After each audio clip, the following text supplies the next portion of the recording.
Au terrain d'exercice vous est présenté par Cobra Puma Golf.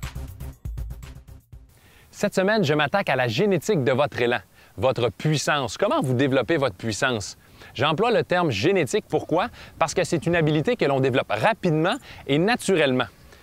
La puissance, vous l'emmagasinez lors de l'élan arrière, mais vous la développez lors de la transition au sommet. Et la grande majorité des amateurs vont le faire de la mauvaise façon.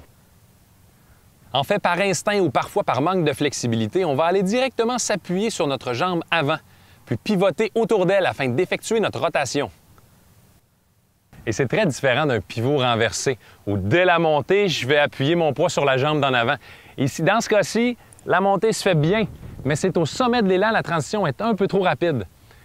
Et on vient déroger à l'une des règles les plus fondamentales, selon moi, pour l'élan de golf, et c'est la position de la colonne vertébrale à l'impact. Je vous invite à visionner, peu importe le joueur ou la joueuse professionnelle, ils ont tous et toutes la colonne vertébrale inclinée vers l'arrière à l'impact.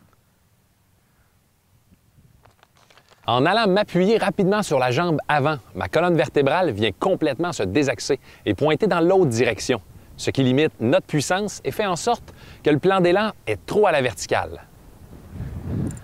Alors si je ne peux aller m'appuyer sur la jambe d'en avant pour développer ma puissance, je vais le faire avec la jambe d'en arrière. Si j'utilise le sol afin de pousser pour effectuer ma rotation d'épaule, je suis en mesure, à l'impact, de conserver l'axe de ma colonne vertébrale. Un bon exercice de transition, vous allez simplement effectuer des coups d'approche. Et lors de l'élan arrière, vous allez soulever le pied avant. Et vous allez tenter, lorsque vous touchez le sol avec le bâton, de déposer le pied au même moment. Un autre exercice est de commencer à partir d'un mouvement de baseball. Inclinaison légère de la colonne vers l'arrière et la balle est à la hauteur de votre nombril.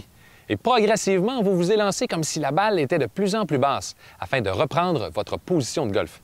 Toujours dans l'optique de frapper la balle haute dans les airs, vous allez sentir que vous devez pousser avec la jambe arrière pour développer votre puissance et non en vous appuyant sur la jambe d'en avant.